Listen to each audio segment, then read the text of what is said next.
अभी हमारे यहाँ एक तिथि आने वाली है, अक्षय तृतीया। जितने आस्था चैनल पर कथा सुन रहे हो, जितने फेसबुक और यूट्यूब पर सुन रहे हो, बहुत सावधानी से सुनना। तो जिनकी यहाँ संपदा की कमी होती है, वैभव की कमी होती है, लक्ष्मी की कमी होती है, प्रतिष्ठा की कमी होती है, धन की कमी होती है, उसके लिए बहुत ध्यान से सुनना। ये प्रसंग आया नहीं पहले, आज अगर कुबेरेश्वर बाबा की पावन धरा पर यह प्रसंग निकला है तो उसको ध्यान से सुनिए। मेरी जीजियों, एक बात अपने जीवन में उतार कर रखना, कभी जिंदगी में अगर कभी ऐसा योग लगे, कभी तुम्हारे जीवन में कभी ऐसा लगे, ये उन लोगों के लिए है जो 1 रुपये कमाते हैं, सवाया खर्च होता है, घर में जिनके संपदा जुड़ती नहीं, बीमारियों में पैसा ज़्यादा जाता हो, या कहीं ना कहीं तकलीफें अपनी जिंदगी में आती है, उसके लिए माघ के महीने में जो शंकर भगवान को प्रसाद का भोग लगता है, उसमें भी 3 ही चीज मिलती है। सत्तू,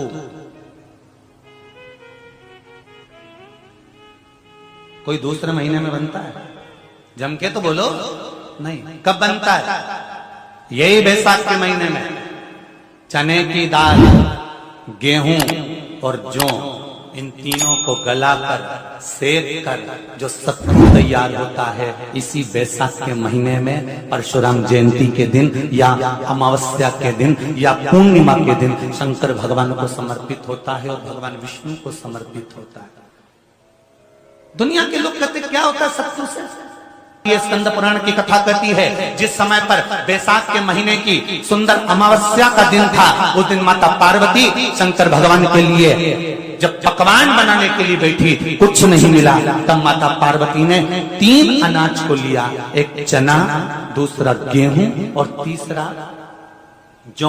इन तीनों को भींग रहे थे, उसको लेकर आए गंगा जी में से, उसको सेक कर माता ने अंगीठी पर और उसका जो सत्तू बनाकर शिव को दिया। शंकर भगवान ने कह दिया, सुन पार्वती, ये सत्तू नहीं, ये मेरी औषधि है। बैसाख के महीने में जो खाएगा वो जिंदगी भर रोएगा नहीं, शरीर से स्वस्थ होगा। अब उसको लोगों ने हंसी खेल में ले लिया, सत्तू का क्या काम, मम्मी हम नहीं खाएंगे, बड़ा पूरा। शिव जी का एक एक चीज,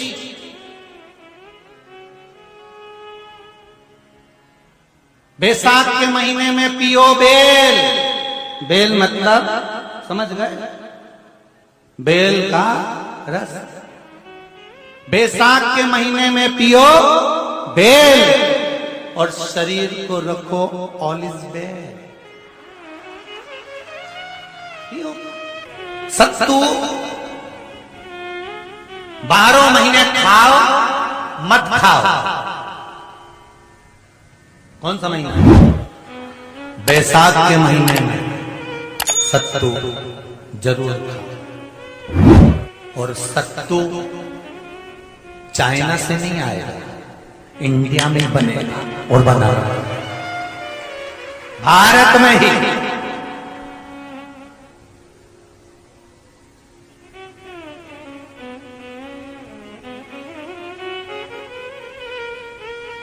चलो आ जाओ गरुड़ पुराण में। मरने का 47वां दिन, जब मरेंगे तब गरुड़ पुराण बचेगी। पहले सुन लो, और जिसके पास में गरुड़ पुराण नहीं हो तो पंडित जी से मंगवा कर फिर पढ़ के देख लेना। मरने के 47वें दिन, 47 डेज, 47वें दिन किस चीज का दान तुम्हारे सामने आता है?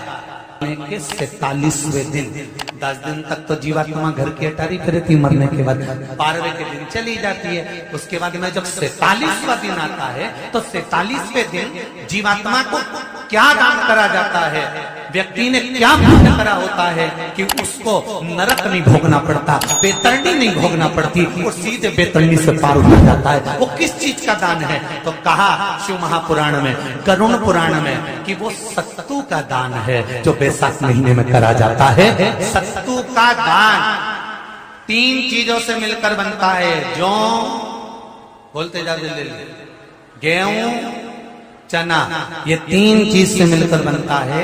इसमें जो बारीक बारीक कण होते हैं, जितने जितने तीन चीज के मिले हुए बारीक बारीक कण होते हैं, ये जब दान किया जाता है सत्तू का, तब ये बेतरनी करने के लिए 47वें दिन इस जीवात्मा ने अगर सत्तू का दान करा होता है या सत्तू का सेवन बैसाख के महीने में करा होता है, तो उसको बेतरनी नहीं भोगना पड़ती, डायरेक्ट सीधे रतलाम उज्जैन से डायरेक्ट। किस किस के यहां बनता है सत्तू?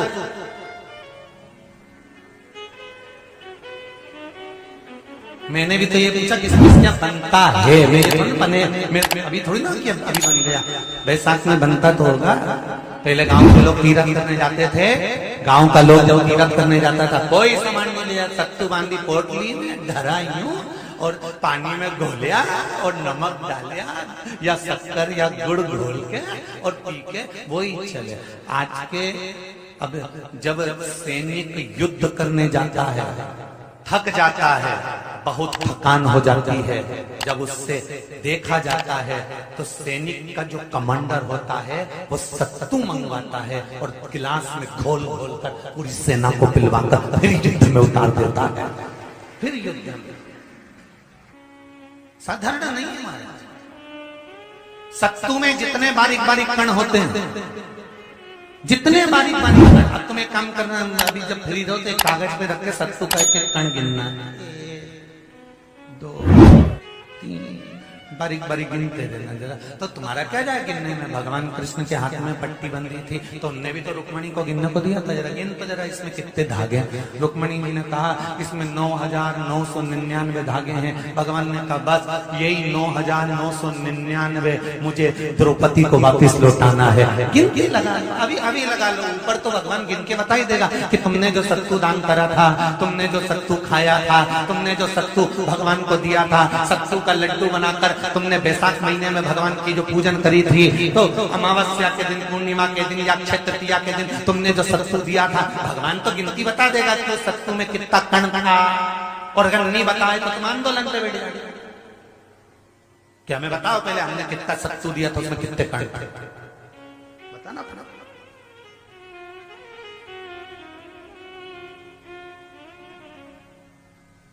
एक शिव की आराधना में, चांगुना में 1 लोटा जल भरा, उसमें थोड़ा सा चंदन डालकर बेलपत्री के वृक्ष के नीचे ले जाकर डाल देती, थोड़ा सा जल बचाकर शिव जी को डाल देती। शंकर भगवान ने एक दिन चांगुना के सामने मन में विचार प्रकट करा और पार्वती जी से कहा, पार्वती एक बात समझ में नहीं आती, आधा जल ये बेलपत्री को देती है, आधा जल मुझे देती है, जब आधा जल मुझे देती है तो मुझे बड़ा गुस्सा आता है।